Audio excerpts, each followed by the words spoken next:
Hello everyone, welcome. We are in part 3 of this webinar series.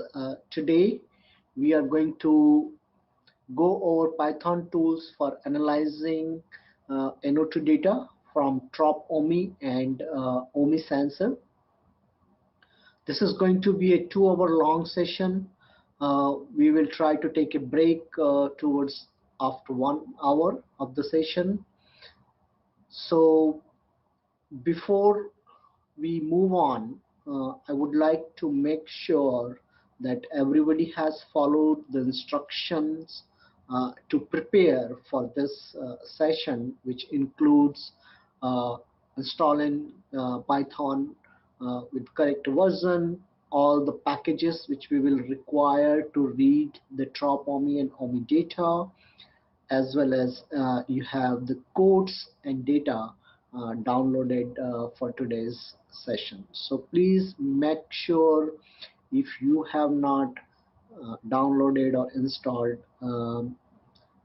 maybe this is the right time to do it before I start, because we are going to very quickly go over exercises, and if you do not have installed Python or codes not available on your computer, then you will not be able to follow along with me. And but so with that, let me start some of the slides before we move on, so that everybody can get a feeling of what we are trying to do in today's webinar. Okay, let me start here.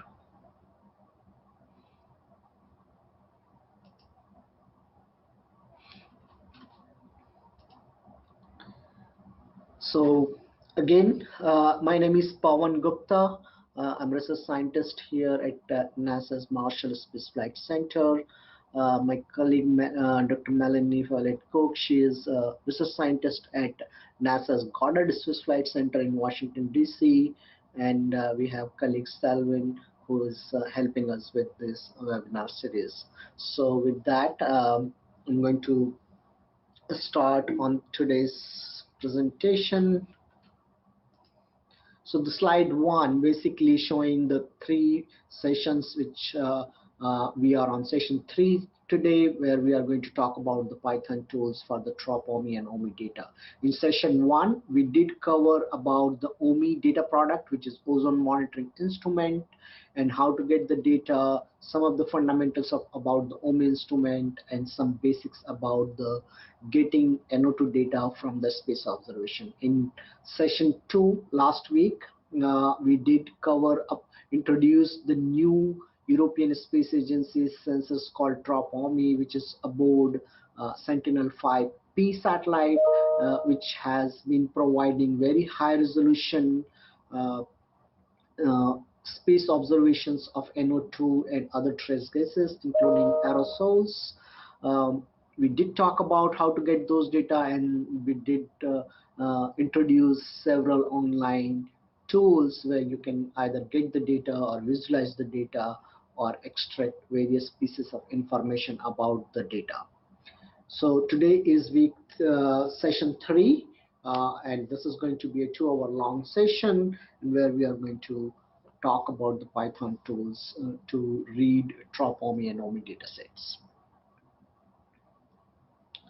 So in this session, our goal is to read the netcdf data file, in which the Trapani data are stored.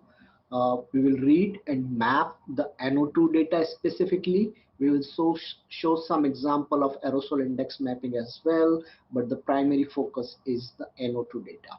We will read and extract the data at a given location. So this is one of the challenge many people face when we start using this space observation, which comes for larger region in very large file sizes, and often end users are interested in getting data over a particular location of their interest. So we are going to show you how to do that. And then the last one is, if you are interested in if you are not very familiar with the netcdf data file, and if you want to extract the data into CSV file which you can open in your spreadsheet application like Excel, we have a Python code which will actually dump some of the netcdf fields into the extract file, into a CSV file, and we'll go over that. So for the learning objective for this session is read, extract, and map Trapani and OMI datasets using the Python tools. So this is our goal, and we hope that everyone who is attending today's webinar will be able to perform all this task by their own after at the end of this session 3. So the datasets and task we already talked about. This is just a list. One more thing I want to make sure to understand that today I will not go through lot of PPT slide. This specific PPT presentation is made for your reference. So if you want to follow along with me, I will go through the exercise in Python, but this PPT or this presentation will serve as a reference for you, so that if you are missed some step, or if you want to go back and do it in your own time, you can use that as a reference. So again, data, OMI data and Trapani data. We are focused on NO2 data, but we will show you some few others like aerosol index as well. Task, we already talked about. There are 4 different tasks we are going to do. We'll list the SDAs, we'll map the data, we'll extract the data over location, and then we'll dump the data into a CSV file. Now, before we move forward, please go to this web page, which is given on the top. The link is given on the top, and you can click on that link from your PDF version.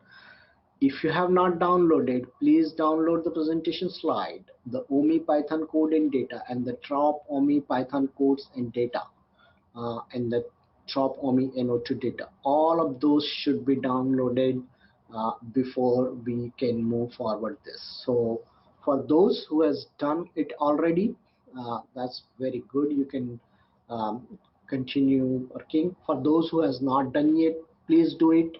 I'm trying to I'll give you 3 minutes before I move forward, so those who has not done it yet, they can do it. Meanwhile, I'm also going to ask a couple of questions using polls to get a feeling of how much we have done so far before we move forward. Great. So as you can see on the slide, we will be using Python 3.6.5 version, and we'll talk about different version in a bit. But if you do not have installed Anaconda, we are going to use Python using a package called Anaconda. It's an open source and can be downloaded, and we have provided the instruction. We have heard from many people that the link was not working. There is another link posted on the chat a while ago. So if it has not downloaded or installed, it should not take long, more than 5 minutes to actually download and install if you have a fast enough internet connection. So please do that now if you have not done it. If you have done it, very good. So I'm going to pose a question here, a poll question, and that will help me understand how many people have done that already. Okay, so there is a poll question saying what version of the Python you plan to use for this session. We recommend using 3.6, but for whatever reason you are unable to get 3.6, and if you have other version, please mention here. So during the exercise, if we have specific instruction which to work with any other version of the Python, then we can tell you. Hopefully anything which is working in 3.6 should work in 3.7. There are changes needs to be made to make it work in 2.7, and we'll point them out as we move along. but we cannot guarantee that your code will work in 2.7 without making changes. So our recommended format is version of the Python is 3.6, and 3.7 should work just fine. Okay, so looks like close to 90% people are using either 3.6 or 3.7, which is very good. Those 10-12% people uh, who are actually using other version or older version, uh, we will try to tell you the difference, uh, and I hope you are proficient enough in the Python to modify those changes. uh, Otherwise, we may not be able to help you during this specific session on those aspects, so you may have to uh, get some help from online searching on those aspects. Okay, great. Before we move along, I have one more question uh, to ask, and that is, I want to understand the your expertise. So rate your experience in Python programming on the scale of 0 to 4. So if you have no experience or you have never used Python coding in your work or study or school, you can say 0. And if you feel that you are expert enough and can write your own code and modify the existing code, and you have good experience, you can scale from 1 to 4 anywhere where you feel comfortable. And this will help us actually to understand the nature of audience which we are talking, so that we can pace our exercise accordingly to your pace. So we have about 5% people who have lot of experience, or about 18% people have good experience in dealing with the Python code. So I request all those people who have good experience and who consider themselves an expert in Python, please remember these codes are sample codes and you can make them better. There are several things can be improved in these codes, and if you do so, we request that please share that with your fellow audience in the question answer or the chat box if you are doing something, or if you want to send your modified version of the code which has improved or has added functionality in those, or you have uh, done some more innovative work with those code, or if you have written a new code, please share with us. And depending on what that code does, and after reviewing everything, we might be able to include those in our future trainings, and we will make sure that credit is given to the people who has created and modified those codes. So we look forward for your comments on the specific codes, and we look forward for your modification, improvements, new codes on this topic. So please, those who has good skills on Python programming, please do share with us. I personally do not have very good estimate. If I have to put myself on this 0 to 4 scale, I will say I'm around 1. So I'm just showing you how to run the codes, and I can make few modification, but I'm not expert on these Python programming. I do coding in some other language, so Python is kind of new to me. But please, those who can, share your ideas and codes to us, with us, and with the rest of the audience. Okay, great. Let's move along. So I'm going to start now the exercise, and for that I will show you my screen so that you can follow along with me.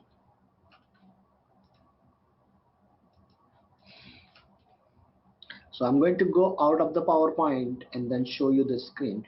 But please remember, these there are a screenshot on the PPTs or the PDF files. So if you get lost, or if you get behind during the webinar, please just try to look the PDF first and see where you are on those slides. Okay, I'm going to show my screen now, and then on my screen you will see a lot of stuff, PPT. So I am using for this exercise a Mac computer. Those who are using Windows computer, things should look very similar once we get into the Anaconda and Python, but initial things may look differently, and I'm sure you should be able to find the Anaconda on your computer. So what I'm going to do on the Mac, I will Launchpad and find Anaconda Navigator. So here is my Anaconda Navigator with green circle with some broken lines in between, and then once I click on that, it will start the Anaconda version. By default, Anaconda should look like this. On the left side, you have different menus: home, environmental, learning, community. We are not going to go into those, and then it shows different application. Like I said, Anaconda is package in open source which support various type of application, including R, Python, notebook, and many other things. We are going to use a editor, powerful ideal IDE, which is called Spider, and it is on the fourth, on the top row. In my view, in your computer it may be a different number, so just look for the name Spider, and there is a symbol with the spider web. So I will click on the launch, and the spider should open up. Once I open up the spider, by default it comes in this view, but on your computer it may be, it may appear a little bit differently. So you can set that layout according, if you go in the view, and then you can say set out the layout of these panels. But I'm hoping everybody has this default layout, which has on the left side where the code will appear, where we can edit the code. On the right side, the top panel, here we will try to display the files and codes which we are going to use. So it will serve as your data directory view. On the bottom is your Python kernel or console, where we will run the code. It's called IPython console. So I would like to show you a few things before we start. First, let's set up the directory where the data and codes are there. Make sure both code and data are in the same directory. The way this code has been set up is that the code reads the data from the same directory. If you can change that, and we will show you how to change that as we move along, but for this exercise, make sure both data and codes are kept in the same directory. Okay, so what I'm going to do is, if you see here, this is the directory in which the current default directory is this one. I will change that. So there is a, on Mac, there's a, on the right, top right, there's a folder icon, and if I put my mouse over there, it says browse a working directory.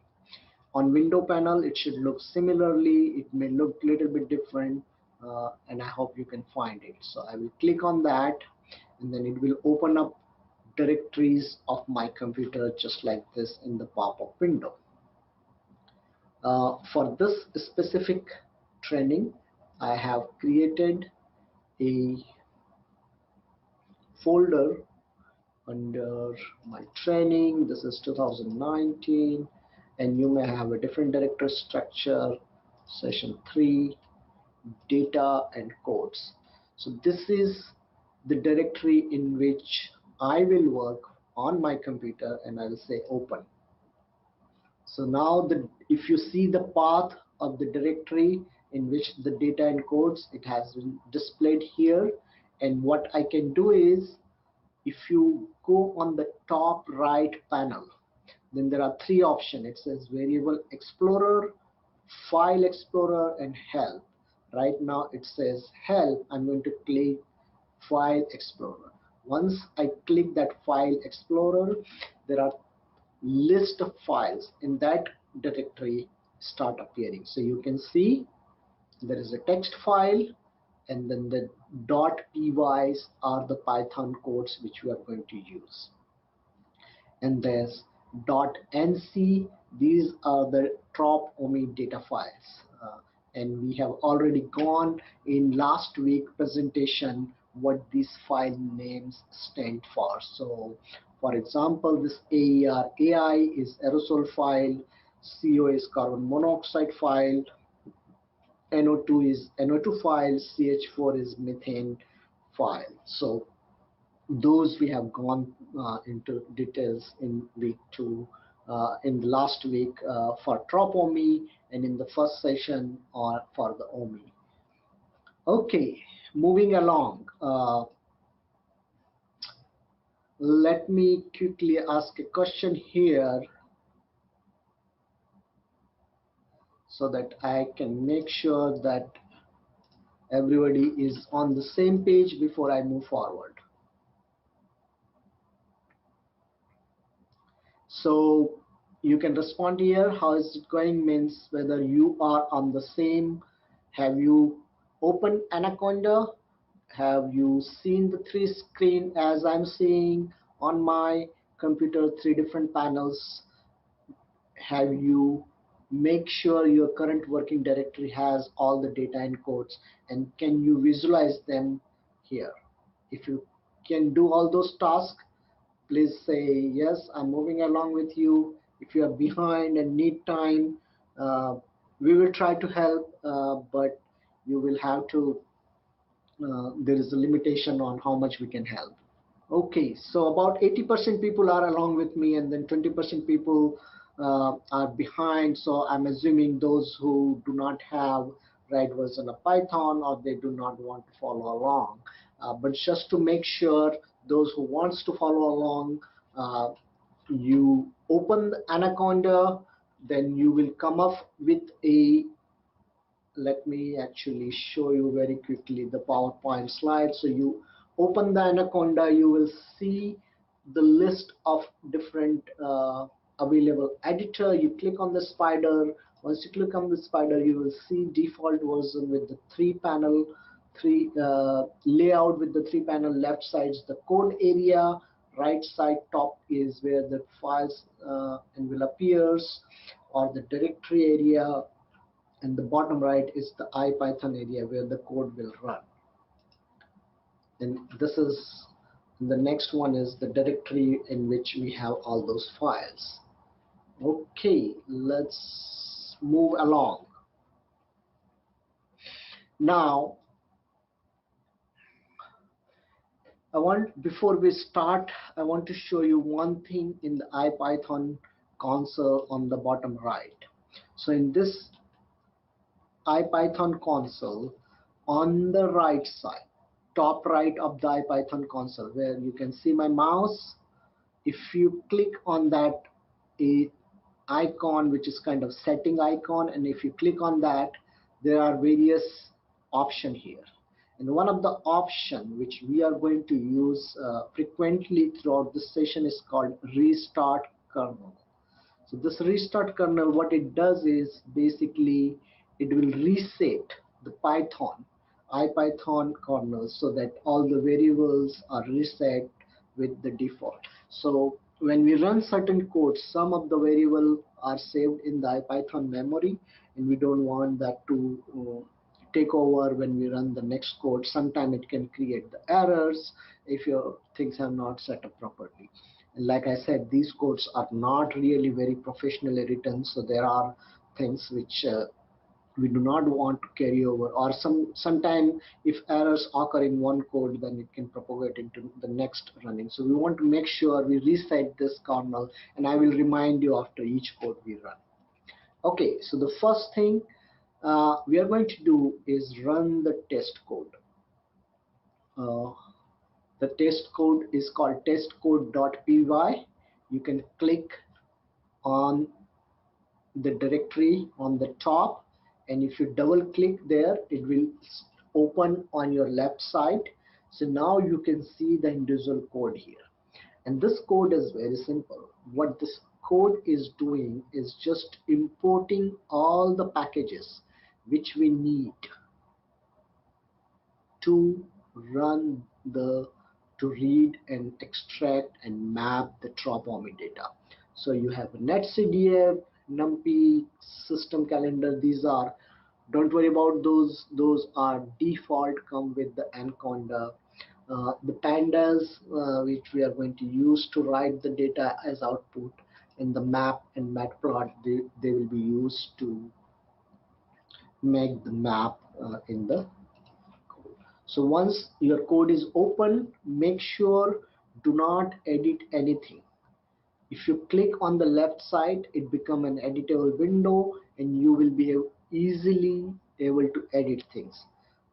I strongly recommend, please make sure you do not edit anything on the left side of this window. This is uh, in order to make sure those codes are running properly on your computer. If you edit anything, it may create errors. Even a small space which you put on this code can create an error, and it will be difficult for me to debug uh, during this session. So please do not do any editing. This is just to, for you to see how the code looks. Now I'm going to click the play button. Once I click the play button, you will see on the bottom right IPython package there is a run file, and it shows the entire code path, and it runs, and it comes with nothing. So it means everything is good. If it comes with warning or errors or with some kind of weird output, that means there is something wrong with any of this package. But right now it is coming with no errors, nothing. It means your test code is running good, and your Python has all the packages which you need, and you are ready to go. Okay, so with that, let me ask you another question.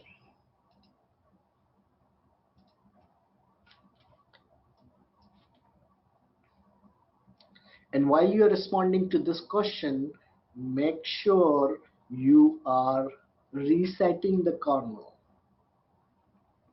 So if you did not find the the test code on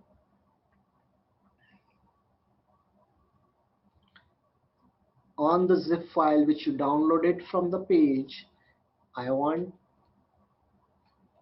everyone to go back to this web page, and in couple of minutes see the code. You should see another link actually which says the test code, and you should be able to download that code now. Okay, if you do not find the test code, I'm pasting the code actually in the checkbox, and you can copy paste those lines from the checkbox, just the one which I copied from the hash to the PLT. Just copy paste that, and you can copy paste on the left side of your panel, in where the Python package, where the Python editor is, and you can actually copy paste here just like so. This is your empty space. You just take those from the poll and copy and paste it here, and that's become your test code. And then save and say run, and then it should run. So remember, the green arrow is to run. Okay, so, and please take a couple of minutes to respond to this question and try to run the test code. Either you can get it from the ARSET page, or you can copy paste the code from the checkbox and put it in your file and run it.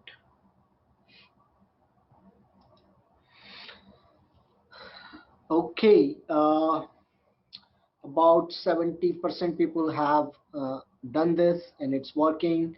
Again, for those who are not able to make it work, there are two options. One is you can go to the ARSET page and download that, or you can actually take the code from the checkbox, just copy this line starting from the hash to the PLT, copy it on your editing site of the Anaconda or the spider panel, and then click green arrow button to run it.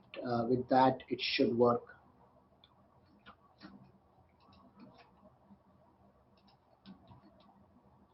On the ARSET page, if you go to the part 3, you will see a link Python test code which you can download and run it if you're not done. Again, let's take one more minute for those who has not done yet. There are two options, and then we will move along. Meanwhile, those who are ready, make sure you go to the setting, restart kernel, so that we can, and then I also don't want to see the multiple codes here in my editing window. So I will go on the file menu on the top and say close. There's a close all and there's a close. I will just say close so that my current file is closed. Okay, so let me go to my PPT again here. These are the slides we already have gone through.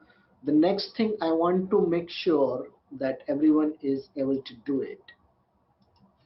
Now, if you look through your directory, there is a file called file list.txt. And if you double click, it will open here on the left side. And what you see in this files are the list of the two files, which are also in my directory. One is aerosol file and then another one is NO2 file. So make sure you have, again, do not edit this file. This is as it is. You can create this file by simply adding, suppose I want to add the ch4 data also, so I can copy this from here. Let's see if I can copy, Control C, and then I can paste it here. Sorry, it's not working. The copy paste is not working, but I can copy it from my directory. So it's basically just simple list of the file where things are.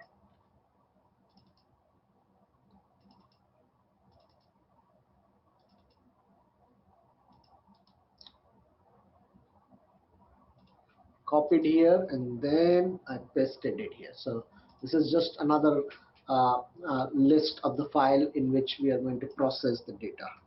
Okay, so I'm going to take that off for now and then close this as well. And it says no save change. So remember, this file list is the list of the files which we are going to process through the code. So before we start, I want to ask you another question. Okay, is there a file named file list in your data and code directory?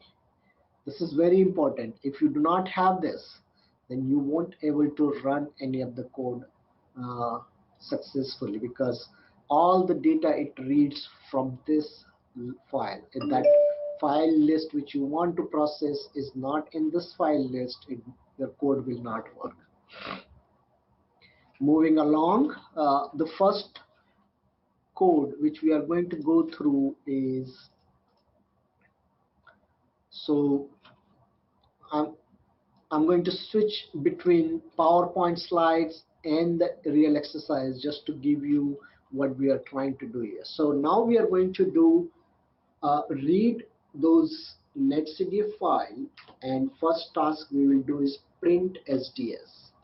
Okay, what do you mean by SDS? SDS is scientific data sets, for example, amount of NO2 in tropospheric column, or aerosol index value over certain region or some other parameters. So each netcdf file have multiple parameter, as we have seen in our last week presentation using Panoply, that when we open the netcdf file, there are many variables in those files. Those variables are called SDS or scientific data sets. They contain information about uh, metadata and the specific parameters and their uh, different kind of attributes like missing values or offset if there is any, or the units or their name, sometimes the method through which they are produced. They also have uh, geographical location like latitude, longitude. They also have sun satellite geometry. So all the variables which may be required for you to analyze the data, to make assessment of the data, are in those netcdf file, and we are going to just print those lists in our first exercise. So to do that, again, go to your uh, IPython console and then click restart kernel, and then it will restart to make sure that nothing is coming from the first code which we read. So to do this, we are going to open the code called read underscore Trapani and list sds.py. This is the code which we are going to run, and you will see the code is appeared on the left side. Now this is a simple code, and those who are expert of Python, they can definitely take on this code and improve it and make it more simple or more versatile. So these are two routines which they are using. I'm not going to go into details of the routine, but I'm going to go to the part where actually it calls for that. So the important one of the thing on line 102 on my screen, you can see on the code side says file list, open file list.txt in read format, so as reading the file. So what this line will do is actually read the list of files which are there in the file list.txt which we have seen earlier, and then process each file one by one. Okay, so what I'm going to do is I will go on the top and click the play button. Once I click the play button, you will see an action on the IPython console on the bottom right, and it says, would you like to process, and it will print the name of the first file in the file list.txt directory, and that is an aerosol file. And I say yes. I can just type Y for yes and hit enter. Once I type yes and then hit enter. Okay, now it has printed a lot of information, so I can actually browse and go back. So I will scroll up where I had entered the yes. So here is my file name, and here is the yes which and now it has printed a lot of stuff. So this looks very similar to the screen which we have seen in the Panoply exercise last week. Basically, it's going to give you all the metadata and all the parameters which are there in the, so next, global attributes. This is institution which has pursues. This is source. It's a Sentinel-5 precursor. Satellite name. Trapani is the sensor. The data is level 2. It has all the time, date information, and lot of other information as well. It also gives you the geographical coverage of these data sets. Now, the parameters specifically which we are looking for are starting here in the bottom. They are under name called product. Product is subgroup in the netcdf which contain the data sets which we need. Okay, So the one which we are interested, I'm going to show you in a minute. It's called aerosol index 380 to 354. This is very similar aerosol index which we get from the OMI satellites. It has fill value is used for this if there are no data. The coordinates means it's given for each latitude and longitude values, and the dimension is this one. So it has 3245 by 450 dimension, and the resolution is standard 7 by 3.5 kilometer.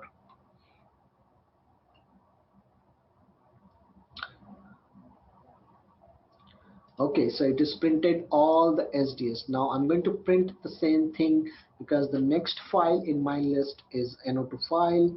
I'm going to say yes, and then it will print same thing for the NO2. So the product, the SDS which we are going to use is called, let me find it, it's tropospheric.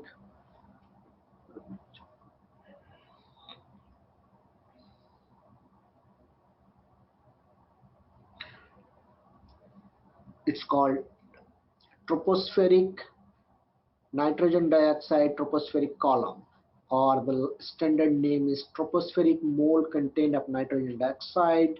Long name is tropospheric vertical column nitrogen dioxide. So this is nitrogen dioxide concentration in the troposphere in short words, and the unit is molecules per square meter. If you want to convert that into molecules per square centimeter, there is a multiplication factor to convert that into this. You can use that as well. We are not going to use that here today, but this basically gives you what is inside that netcdf file.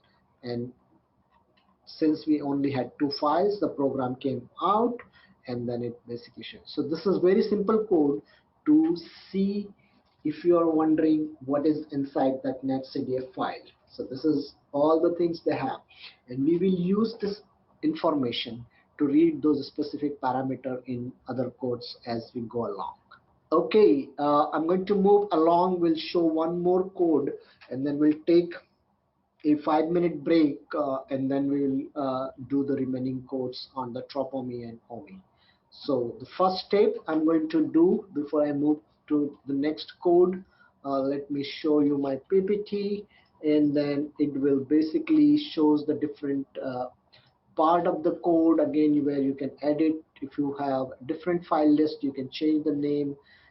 If you are going to modify this code for other data sets, make sure you change this product, which is a subgroup name in which the data are kept. So what are this application for this specific code? Each netcdf file contains several geophysical parameter, and we need special codes to read this netcdf file. So either you can use panoply, which we saw last week, or you can use this code to see what is inside those netcdf files, and then you can decide to use for your analysis. Okay, so the next one we are going to do is map NO2. Now we have the file, we know what parameter are inside those files, so let's try to map them. So reminder, close the code in a Spider and reset your IPython kernel. So I'm going to reset, it says restart, and then I'll say yes, and then I'll, on my left side, I'll go to the file and say close. So the code is closed. Now my IPython console or the Spider is appears as it was starting in the beginning of the code.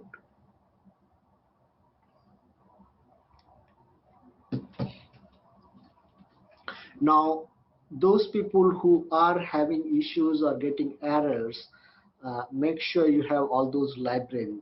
If you do not have those libraries, then you will not be able to get actually to this point. So with that, I'm going to take one more code and run it before we take a 5-minute break. So the next code, which we already talked, is about mapping the data. So there is a code called read and map Trapani NO2 data. I will double click on that code. It will open up on my left side and you can see the code here. Now you will see some similarities between this code and the earlier code. They are built on the same, using the same code, same framework with some modification. Again, it will read the list of file. You can see the line 23, it says file list dot text. This is the list standard, the same file list through which we are reading the list of the files or the data file list. Now if you move along in the code, this is the group product under which our data products are saved in the netstdf file. And how do we know that? That we did know using the first code which we ran. Okay, the print SDS. It does have that information. We also saw in our first code that the name of the SDS parameter which we want to extract for NO2 data is called nitrogen dioxide tropospheric column. Okay, make sure you, if your data directory does not have these four files, NO2, Aerosols, CO, CH4, make sure you copy that from the Trapani NO2 data directory. If you download it from the ARSET page, there may be multiple links through which you have downloaded the data. There may be a separate zip file for the code. There may be separate for the NO2 data. Make sure you put those files in your current directory. If you do not have those, then it may not run your code. So make sure you do that. So again, if your Trapani data is not in the same directory and if you downloaded it separately from the ARSET web page, make sure you copy those data files in this directory in order to run that. Now this code is also actually modified to run on the aerosols, and the parameter which we are going to run is called aerosol index 354.388. This is very identical parameter as you get from the OMI using the same wavelength. And then the rest of the code is basically reading the latitude, longitude. It's also going to extract the different pieces of information. It will calculate some statistics like mean, median of the data, and then the last part of the code is basically mapping the data. So it will take use the base map package of the Python to map the data, and here you can do a lot of modification improvements to make the map much more clean, user which can serve better to your specific application. Okay, so let's run this code. Again, I will click on the play button on the top left, and the code comes with exactly the same instruction as you saw in the first code. Would you like to process that? And the file name, I will click yes and press enter, and then it start printing some numbers on the IPython console. So it says the average of this data is this much, the standard deviation is this one, the median is this one, and this is the latitude longitude range for the data file.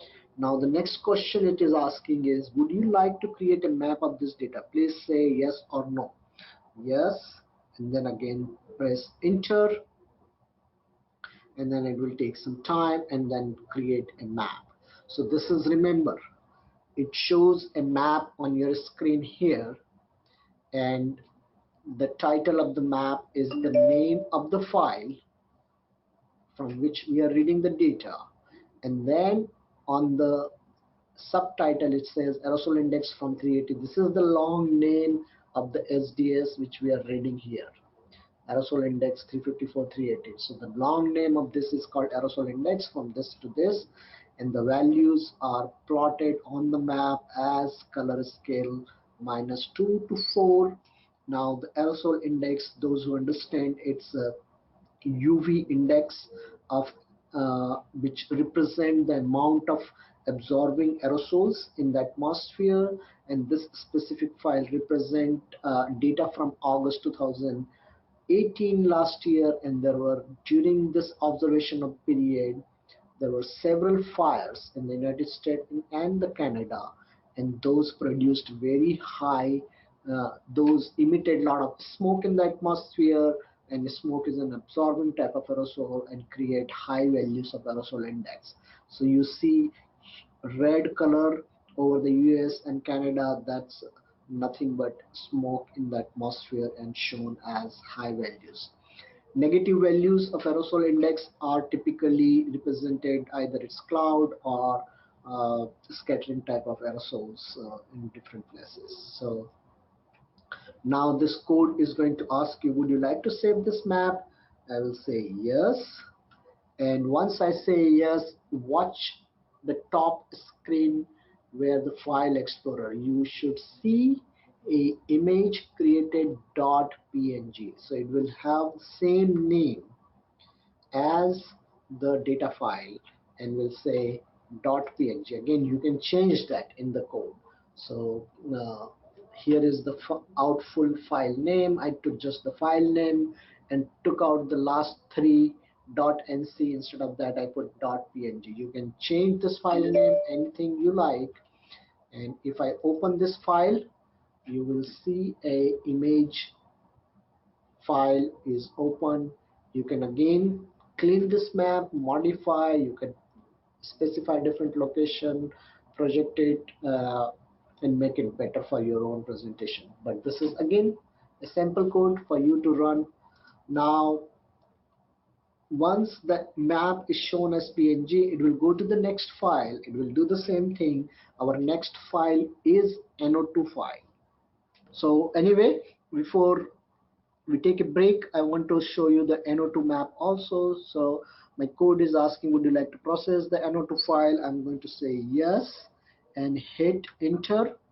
Again, it will print all the average statistics, average, standard deviation, medium, and the latitude longitude range of which are there in the data file. So you can see all those values here. It will ask whether you want to create a map or not. I'm going to say yes, and then it should do the same thing as it did for the aerosols data. So now you can see the NO2 map. It's again asking whether you want to save that as PNG. I will say yes, and if I watch my top screen, a PNG file has been created corresponding to NO2 file, and I can open that and we'll see similar file. Again,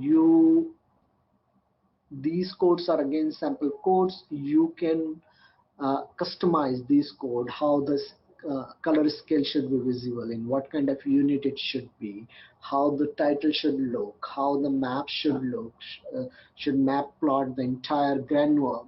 So right now what it is plotting is one entire orbit, so a satellite overpass. As you can see that because of the shape of the earth, the polar regions are covered much more in one single orbit compared to the equator or the lower close to the equator in the other latitude range. So you can see how the data file is shaped. So this is one orbit which takes about 100 minutes for the satellite to make these measurements. Again, you can see some high values of NO2 in different places. You will see close to the source regions, you will see high NO2 values because of their short lifetime. Uh, Again, you can play with this as you move along. So since I have only two files in my data, file list.txt, it ran the two, it created the map. With that, I'm going to take a 5-minute break and will allow all those people who need to catch up until this point. I will request the attendees who have completed to help them through the question answer or chat box. My colleagues will also be able to help you if you have a specific question. But remember, we will not be able to help you in installing Python package or Python or Anaconda, because that's it takes time, and right now it's not the good time to do that. But if you have trouble in running the code or having errors, we will be able to probably help you some. After 5-minute break, we will come back and run remaining 2 codes, and then we'll move to the OMI data. With that, I'll be back in 5 minutes. So everybody take a break. And while you are taking break, I will put a couple of questions here for you to respond. So you can respond to this poll while you are taking break. If you need to get water or need a water break, please take it now. Thank you. Okay, everyone. I think we had about 8-minute break, and I'm seeing a lot of response for this question. This is just in between. I put to refresh everyone's memory, and I wanted to get a feeling how you plan to use the NO2 data. I'm going to just close the poll and share the results for everyone's benefit. So good part of the people are trying to use for research, identifying NO2 sources, regular monitoring, and then good part of them are using for their class works. And there are some who have not identified what they want to do, but everyone is welcome to use the way you want to use the data, but make sure you read through some of those documentation which we have gone through in the past week presentations, and those documentation and data are available for you to refer at any time you use the data sets. Okay, so I'm going to reset my IPython kernel, and then I'm going to go to the file menu and close the code. So now my IPython console is clear, and my editor on the left side, Spider editor, is also clean. There's no file showing there. So the next code which we are going to use, let me bring my PPT again, is going to be, we already looked the NO2, just to show you a couple of things on the NO2 mapping code. Here is the place in the code where you can change the color scale. It has been given here. There's a link also if you want to change the code in the application. So this code was just an example. You can use this code for various things, and this map can also actually identify to regions of high pollutions in different parts of the world. So the next code which we are going to go over is called, this will help us to extract the data at a given location, and I understand many people would like to do that. From that large file you want to get the data on a given location.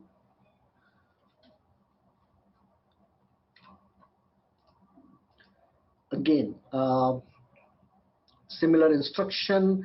One thing I want to actually make sure people understand before I run this code. So the way this code works is, remember, each pixels in these file have a latitude and longitude, and when you want to extract the information about on a certain location on the earth, it is not always necessary that your location is same as what is coded in the data. So there may be difference in lat long. So what you want to do is you want to get the data from the nearest grid of the satellite. So this code will ask you to enter your location and then extract the data for the nearest pixels in the data file. It will also average. This is often used when we do validate the satellite using the ground location. We often average the data around the ground station, and the averaging is done either in 3 by 3 pixels around the center of the station. So in this chart here, what you see on the left side which says outputs, you see a red square, and then the two blue squares, and then lot of uh, cross, black cross. So this black cross or X is nothing but the location of the satellite pixels, and then the blue boxes are box of 5 by 5 pixels in x-axis and a y-axis y direction, and the inner blue box is 3 by 3 pixels in x and 3 by 3 pixels in the y direction, and the center blue dot and x is nothing but the location of the ground station. So if this is your ground location, then you can average either 3 by 3 or 5 by 5 pixels around that location from the satellite, and those statistics are provided in this code. Again, you can modify this code to run for multiple files. You can loop through them, you can make those changes easily in the code. So with that, let's move along and try to run this code. Code name is called read Trapani NO2 data at a location py. So make sure it might be little bit different name in your data file, but it should have Trapani and location words in the file name. Once you double click, your code will open on your left. Currently, the code is tested to handle the two data sets, uh, nitrogen dioxide tropospheric column, which we already mapped, and aerosol index, which we have already mapped earlier. So the code structure is again the same. It reads the file list. So we have two files in those file list files, and then we will basically run through and try to extract the NO2 and aerosol index value on a given location in that orbit. So first, I'm going to go on the top and play that green arrow, and it will run. Again, all the codes are designed in the same way. They run in the same style. They will read the file from the file list and ask you whether you want to process. So first it is asking whether you want to process the aerosol index file. I will say yes. Why? And then hit enter on my computer button. So it prints similar values which has been printed in the previous mapping code. It will print the standard deviation, range, and all those things. Now it's asking a different piece of information. It's saying please enter the latitude you would like to analyze. So this is the latitude of the ground location for which you want to extract the data, and I'm going to say 35.5 based on the map which I saw earlier. I know the data were available over the US, so I'm going to just pick a pixels where I feel the data is available in this particular file. So 35.5, and then I am going to enter a longitude of minus 100 degree, which is 100 degree west, and then press enter. Once I press that, it will display several information. Now this is critical. So it says the nearest pixels to your entered location is at latitude. So I entered 35.5, and the nearest pixels available from the satellite is at location 35.51 and minus 100.010. So it's pretty close to what my initial locations are. The value of aerosol index at the nearest pixel is minus 2.39. The average values, it says there are 9 valid pixels in 3 by 3 grid centered at your location. So there are, remember those two blue boxes, small box is 3 by 3. It's giving you the statistics of those small boxes, which is shown in the PPT. And then it is also giving you the statistics of that bigger blue box in the PPT slide. So 5 by 5 and 3 by 3.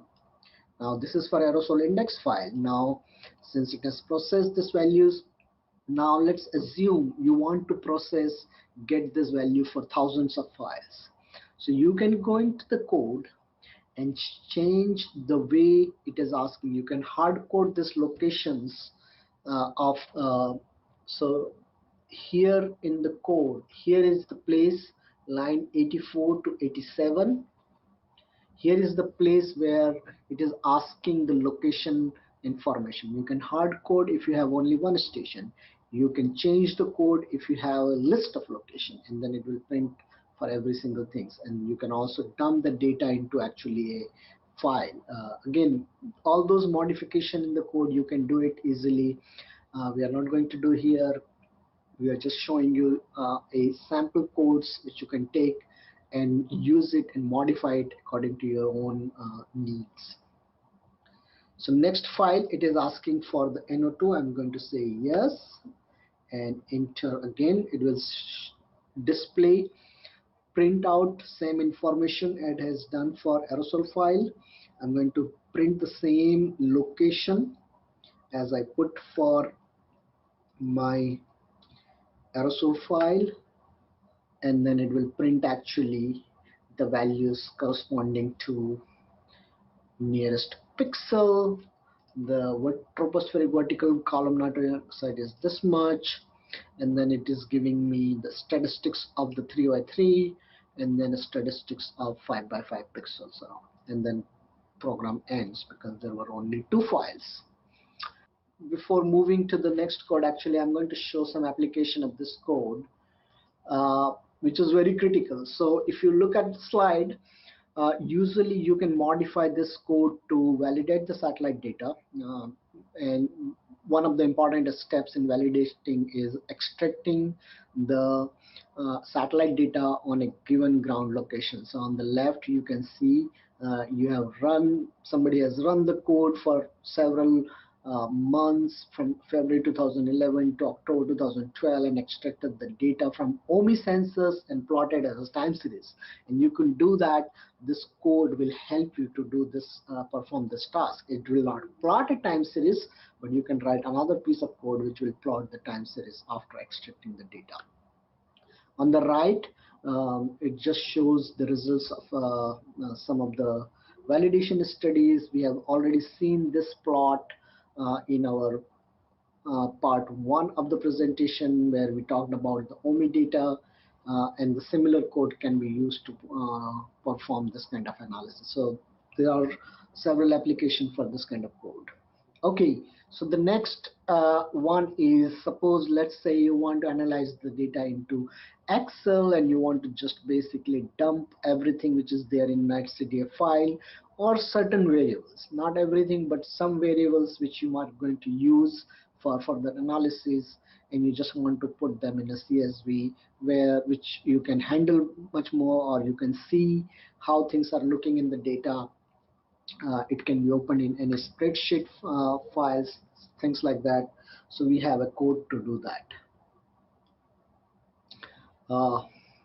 Again, the code will create a file like this, and let me go through the code and run it. So first thing, I'm going to restart the kernel. Yes. I'm going to close the file, and then I'm going to open another file program called read Trapani NO2 and dump ASCII. So this code is going to read the NC file and then write them into a NetCDF file. Now we are not trying to read every single parameter which is there in the NetCDF in this particular. We are only going to read certain parameters which may be relevant, and you can change that. You can go to the code and then you can change which specific parameter you want to read or not read and dump into the NetCDF file. So I'm going to just say play, and the first one is aerosol file. Remember, same sequence of running the code. I will say yes, press enter.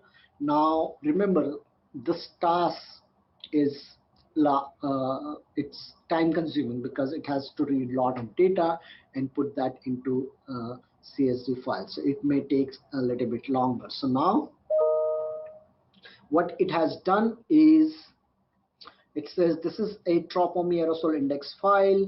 These are the variable which has been already written out in a CSV file. So what are those variables? Latitude, longitude, QA values. Remember we talked about the QA value in the last week's presentation. Each pixels of Trapani data comes with a QA value, and in order to make a quantitative analysis, QA value must be considered. So those are the QA values. This is aerosol index values, precision, other parameters there. So all files have been saved successfully. Now if you look again to your directory, the same directory, you will see a .csv file has been created, and it's the same aerosol AI, same name as nc file .csv. Now I will open that file and show you in a minute, but let me first complete this code because it's going to the next file. What is my next file? NO2 file.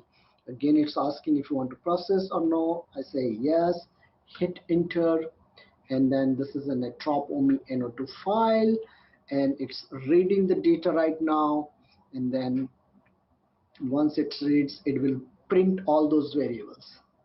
So latitude, longitude, QA value, again the same parameter which was there for aerosols. You can see they are same dimension, I mean they are same resolution, and then there are many different parameters which have been read from the .NET CDF file and output in the CSV file. Now you can see in your working directory there is a CSV file with NO2. I'm going to open that file, double click. It's a large file. You can see 276 MB. So it's a big file. And it may not open properly here. So what I'm going to do is I'm going to open an Excel, and then in Excel I will open this file. So this is my directory. So it opened up here, right? So you can see year, month, day, hour. But let me close from it here so that we can see much better in Excel. Uh, this is NO2 file, and since the file size is too large, Excel may not be able to open it completely, but it will open partially at least. So let's wait, it's still working.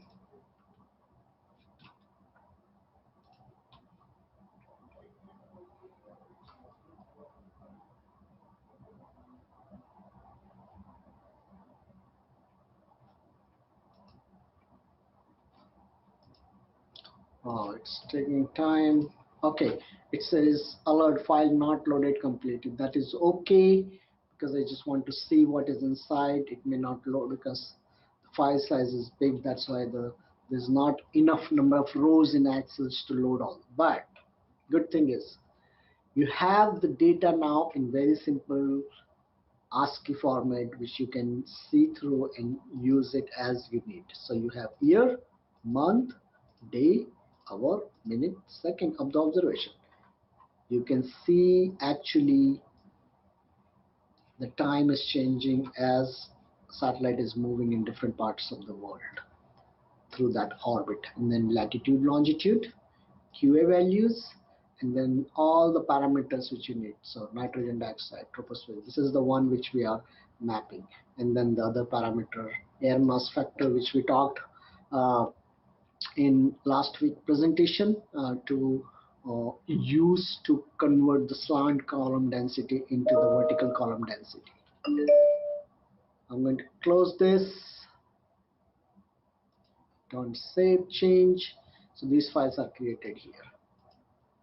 Let me put out few other questions before Melanie starts. Okay, since we already looked the mapping code, I just want to make sure people who already run it successfully, can they make some changes in the code to run it for their own country or region of interest. Okay, so 56% people says they can modify it. 33% people are saying maybe, which is pretty good. Okay, let me bring back this basic question. We have been using this Trapani and OMI data, and I want to reinforce this, the fundamental of the measurement from the satellite, in which part of the solar spectrum OMI makes measurements. So again, very simple question. We have been looking at for in all three sessions. Okay, 75% people have done correct answer, which is ultraviolet. So this is UV instrument. There is a little bit of visible also in that, up to 500 nanometer, but that's very few channels. So most of the channels are in UV part. Okay, let's do another poll before we move to the. Okay, we looked this in the last week presentation. Trapani's spatial resolution is approximately how many times higher than OMI? I think in one of the slides we have gone specifically to this. You have 30 seconds, and then we will go over OMI data and OMI codes.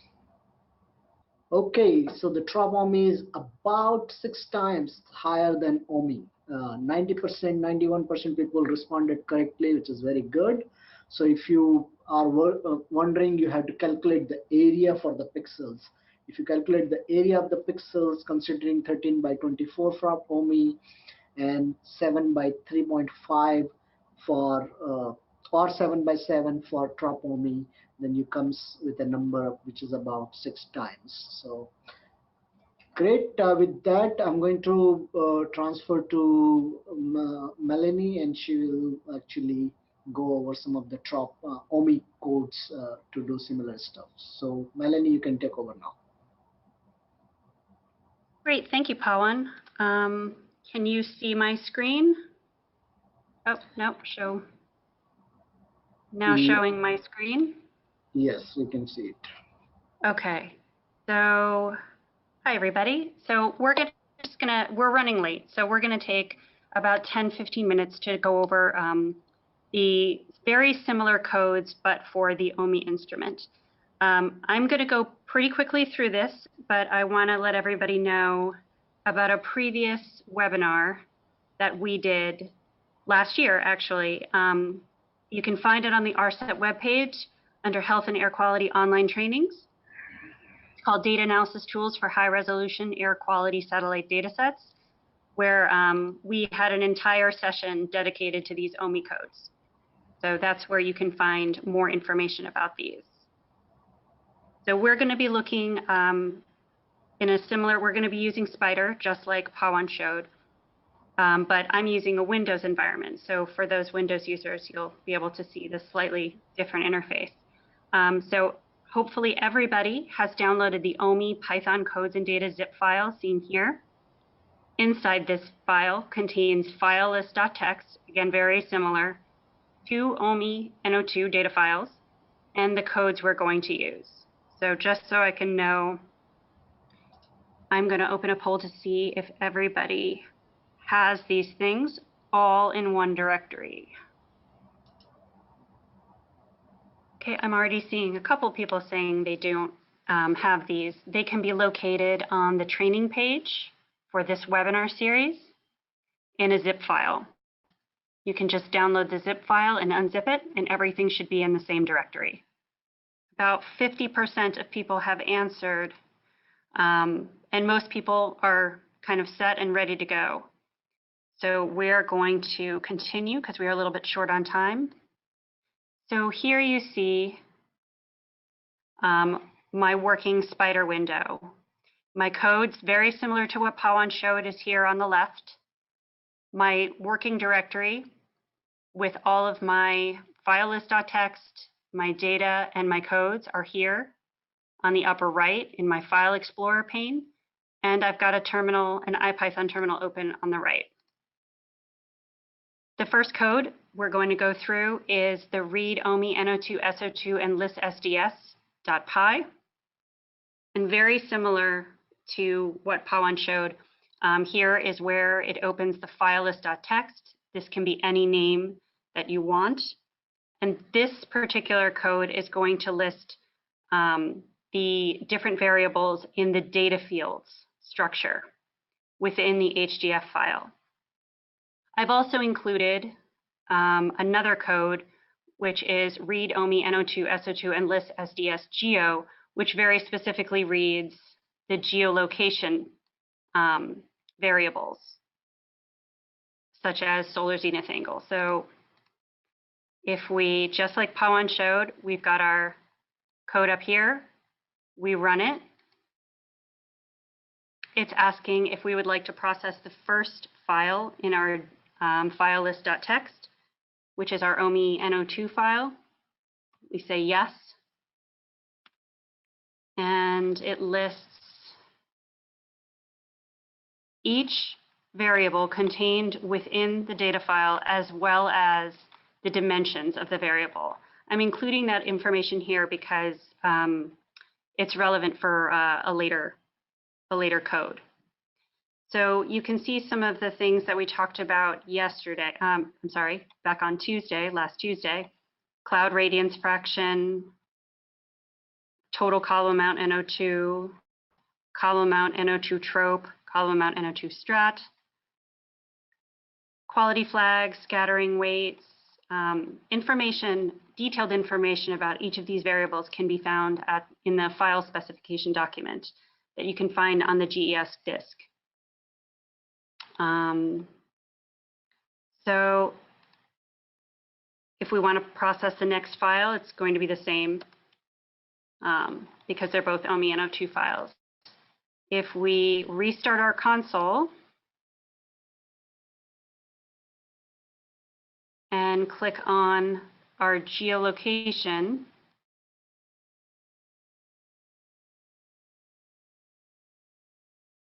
we go through the same procedure. Do we want to process the first file in the data in the file list.txt? Yes. And here we see the geolocation variables available: latitude, longitude, and solar zenith angle that we referenced last Tuesday. So we don't need to process this one, so I'm actually going to say no. Our next code that we're going to look at is read and map OMI NO2 SO2. In this code, here, again, this file list.txt can be any file you want. Here, we're referencing the particular SDS that we would like to plot. For OMI NO2 files, it's the column amount NO2. If you were plotting SO2, it would be plotting OMI total column amount SO2. And further down, on around line 101, you can see it's referencing the color map. Here's where you would change the color scale of your plot. So restarting our console. And as Pawan mentioned, as this restarts, you can loop through. You can change these codes to loop through instead of being interactive for every single file. So we run our code using this green triangle up here. Would we like to process the first file? Yes. And we get some information about this particular file. It's an OMI NO2 file. This is the average total column NO2. Oh, sorry, troposphere column NO2. The average. No, this is the total column NO2. The average of the data, standard deviation, median, and information about the latitude and longitude. Would we like to create a map of this data? Yes.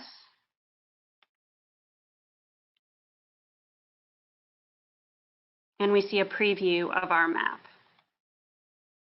These colors just happen to be very light. If we want to save the map, yes, and we'll go ahead and we'll process the next file as well.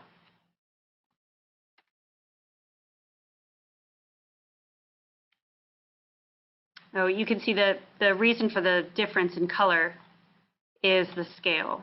You can see this is 1 times 10 to the 17th, and this is 1 times 10 to the 15th. So we would like to save this map. Also on this map, you can see the effects of the row anomaly in this plot. Yes, we would like to save the map. And looking up at our File Explorer window, we can see that 2 PNG files have been created. So they're within our working directory. So I can bring one of those up.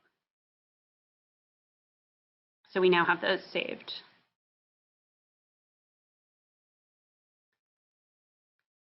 Our next code, read OMI NO2, SO2, and dump ASCII.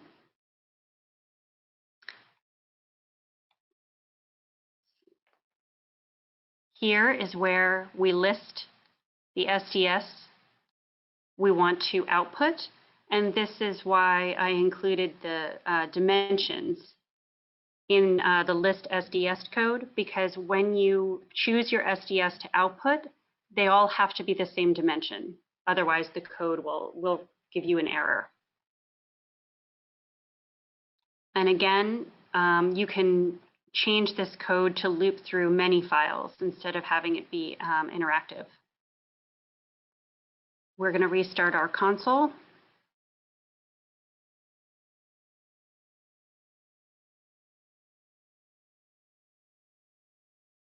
Okay, and we're going to run this code. Yes, we would like to process this.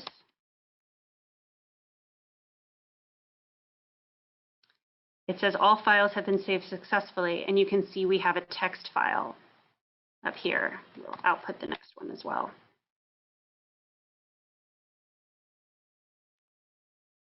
And when we preview those, you can see we have a text file that can be loaded into Excel or any other editor that you'd like to use.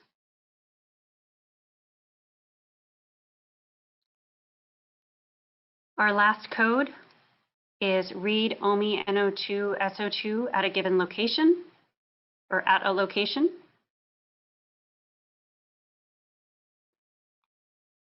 And for this, here we are looking at the column amount NO2 variable, but again, you can change this to any variable that's located within the file. Same thing here, if you're reading an SO2 file, it would output OMI total column amount SO2. So restart our terminal.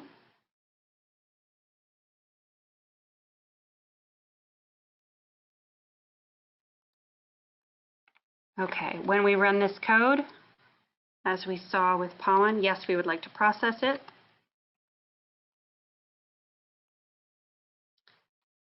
It's giving us latitude and longitude information, and it would like a latitude, we're going to say 30, and a longitude we would like to analyze, and we're going to choose -90.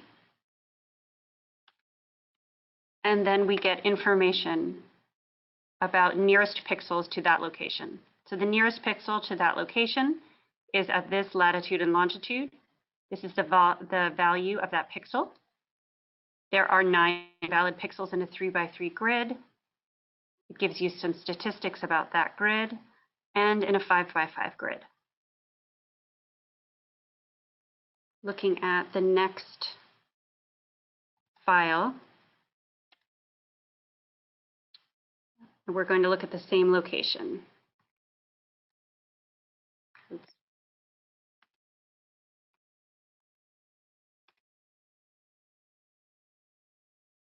And we receive information about that location from that next file.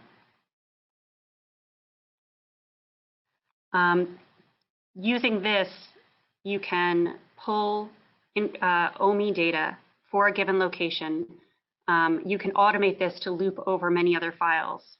And you can start to look at, you can start to actually look at changes over a given location over whatever time period you are interested in. I know that was fast, but Pawan kind of explained kind of the science reasoning behind all of these and went pretty detailed through the tropomy. So hopefully that sort of laid the groundwork. I apologize that this was so quick. I'm going to see if everybody take a quick poll and see if everybody was with me.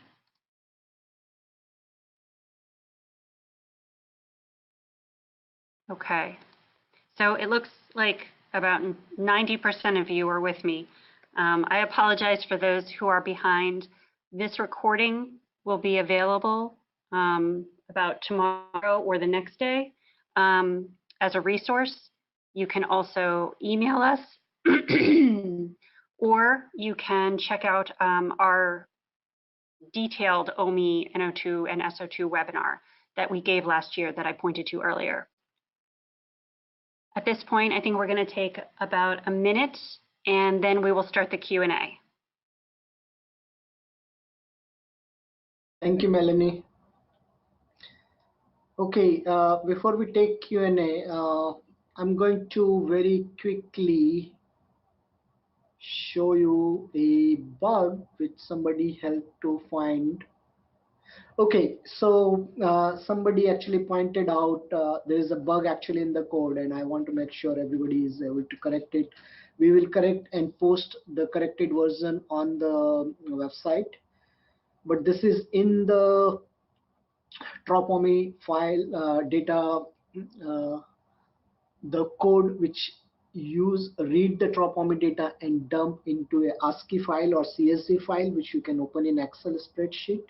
So there is a small bug which is creating wrong value of month of the date which is output in the CSV file. So I just want to point that out. So if you open the code on the left hand side, you will see, if you go to the line number 73, and what you will see is, you will notice that the M has been used twice for month and minutes. So that is creating a wrong value of month in the output file. So to fix that, I'm going to change M to MT, just put another T here, and then the same thing in the line 80, when it is putting the data into array, instead of this M, I'm going to say MT.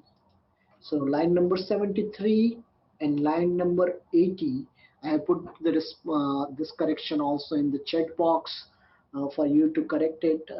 If you're running it now, you can check that, and then once you do that, save it, and then run it again. Say yes, and then it should create the right file with the right date information in the output. Like I said, we will fix this and also reload on the ARSET page so that you have a bug-free code there. With that, let's take actually 3-minute break, and then we'll take question answer.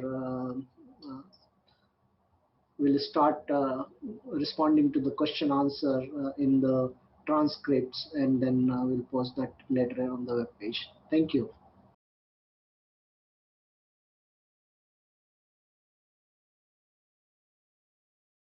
Okay, so the first question is the measurement of the behavior of NO2, methane, and PM2.5 at the surface level as we correlated with the satellite data. The measurement of the behavior at the surface level as we correlate with satellite data. Okay, I'm really not sure what this question is. If you want to refine it, please type it again in the question answer, and we'll try to take it later, because I don't understand the question at all. The trop OMI data in molecules per meter square can be transferred to ppm. The short answer is I think no, but I am not 100% sure. Melanie, do you know anything? I think the data are in moles per meter squared, right? Yes. I think you can, but I would have to look up how. Yeah, it may require additional details about because one is kind of mixing ratio, another one is count of molecules. Okay, question 3. We will try to find, actually for the question 2, we'll try to find the answer, and when we post the transcript, we might provide more detailed answer there. Can you also show some trend analysis in how to interpret those aerosol NO2 values and correlation to other parameters like pollution growth, population growth? Thank you for that suggestion. I think that is beyond this webinar series, but some of these we do cover more in our in-person training, and hopefully in future we will be able to do some online training focusing on the trend analysis and interpretation of the data.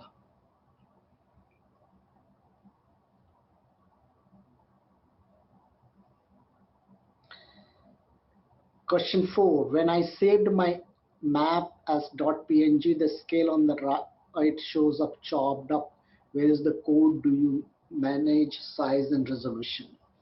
Okay, let me quickly open the code. If I can show the portion where we do the image scaling. So. Oh, and I think you have to share your screen again. Oh, I see. Okay, sorry. Let me. Oh, I see. Okay. Thank you, Sheldon. So if you look my screen on the left side, this is the code which map. On the bottom, the code, when I'm saving it, I'm setting the resolution to 300 dpi. I'm sure there are other options for this specific command I'm not familiar with, but you will be able to actually set all the boundaries, and maybe you can set position of the plot and of the scale, but this is the place where to do it. Thanks, you can take it over. Question 5, do these plots that you just produced already have any quality flag applied or removed? No. We have not applied any quality flag on those maps which we created. This is the data as it, but you can actually you can make that modification in the code and apply the quality flag. What is the difference between aerosol index 354, 388 precision and aerosol index 354 and 388? So the first is just showing the precision value, and the second one is actually value of aerosol index for that specific wavelength range, 354 to 388. Similar. Next question number 7 is what is the difference between aerosol index at 354, 388 and aerosol index 340 and 380. So this is something has to do with the historical records of aerosol index. There used to be an instrument called TOMS, Total Ozone Monitoring Instrument. It used to operate at 340 to 380 nanometer, and that's where aerosol index used to be calculated. When OMI was launched, the new wavelength has been adopted, 354 and 388, to calculate the aerosol index. So the new sensors now have both channels actually. Therefore, they are trying to give you an equivalent aerosol index so that you can compare or use along with TOMS or OMI data. In terms of the physical significance, they should be very close to each other, but there can be some difference just because of the change in the wavelength.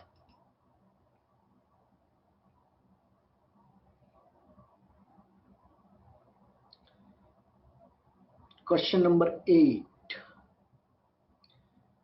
What are the units of value average for NO2 data? Those mole per square meter, that's the value which we have used in this exercise.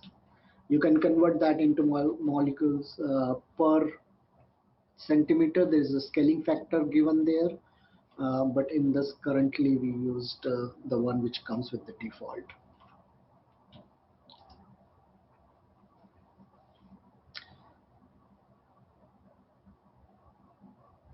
Why aerosol index values are low, which is about minus or 0.01. If there is not, if there is no aerosols, absorbing aerosols, then aerosol index value will show low.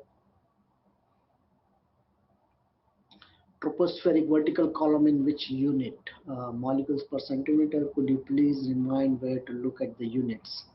Yes, that is, there are two units for tropospheric vertical column data. One is molecules per meter square, that is default, and there is a correction factor in the metadata. When you print the SDS list using the first code which we ran today, all the unit information is there. You can also look up the unit when you open the file using the panoply, which we looked at last week.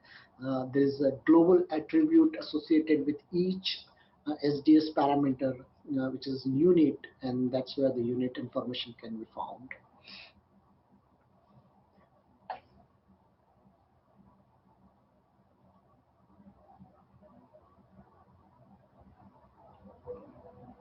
Question 11.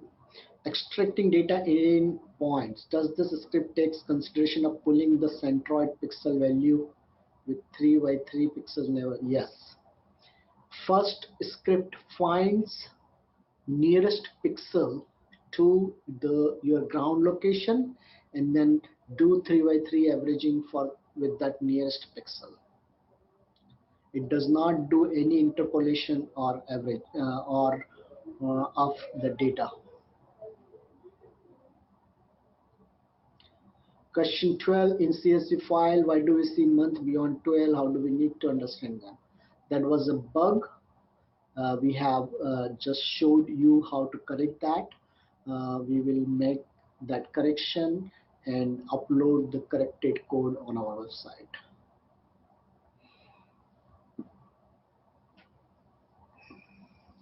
In terms of computing and memory processing, what is the difference between .NET CDF and HDF file format? Which one is more useful and better? Okay.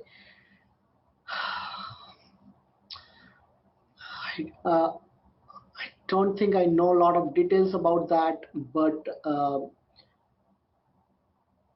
NetCDF 4 and HDF 5 are essentially same format with few differences. Both NetCDF 4 is much more used across various communities, including modeling and satellite, and much more popular. And I think it has much more compression capabilities than HDF5. But again, I don't have more details on those.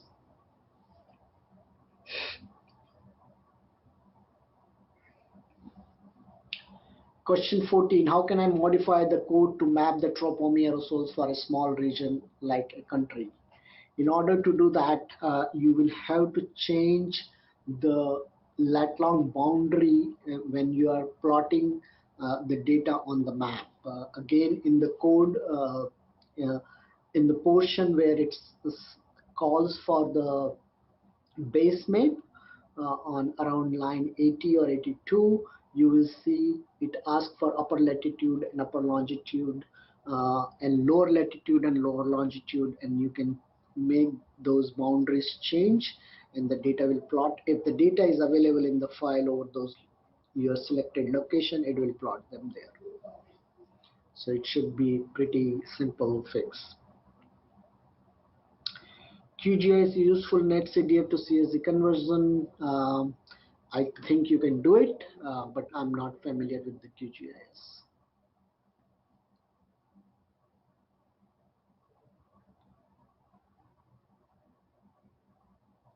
What are the units of NO2 in the CS?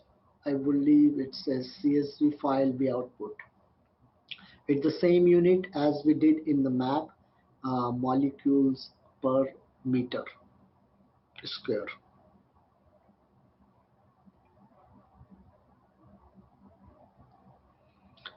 Question 17, can be mapped on a specific location? You, I assume you mean a specific region. The short answer is yes, and I think I have given the answer above in terms of where to make those change in the code. Where can we change the attribute of PNG maps to handle the font size towards end of the code?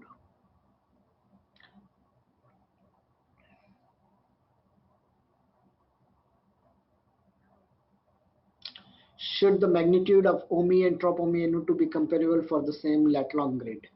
Yes. You can compare them and see how well they compare, depending on where you are looking and which grid you are looking. There can be differences due to the pixel size. There can be differences due to the algorithms, change in the algorithms.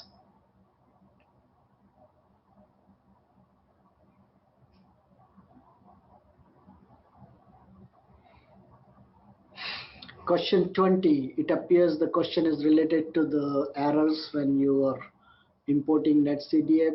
It means you do not have, this error basically tells you do not have netcdf4 installed properly on your Python package.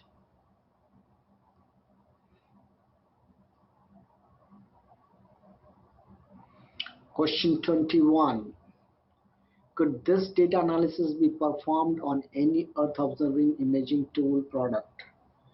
Again, I'm not sure what the question is, but you can modify these codes to read different satellite data sets. You will have to make significant changes in terms of the specific name of SDS and the data structure of the file.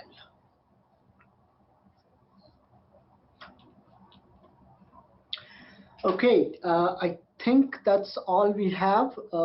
Again, thank you for attending this webinar series. We will be happy to hear more comments from you. You will receive a survey from this webinar in a couple of days. Please feel free to provide your feedback through that survey. It should not take more than 5-10 minutes of your time, but your feedback is very critical for us. So make sure you fill out those surveys as you get in your email. We will try to make sure that all the transcripts of the question answer for session 2 and session 3 are posted online for your review and for your future reference. All the codes with some of the modification which we just did will be posted, will be available. And like I said, those who have more experience in Python, and if they're making changes in the codes, please share with us so that we can implement in our training, and you will be given credit for that. With that, thank you. Thank you, Melanie and Shelvin. Is there anything else, Melanie, you want to say? Nope, I think that covers everything. Okay, great. Thank you, everyone. Thanks, everybody. Have a good day. Rest of the good. Bye-bye.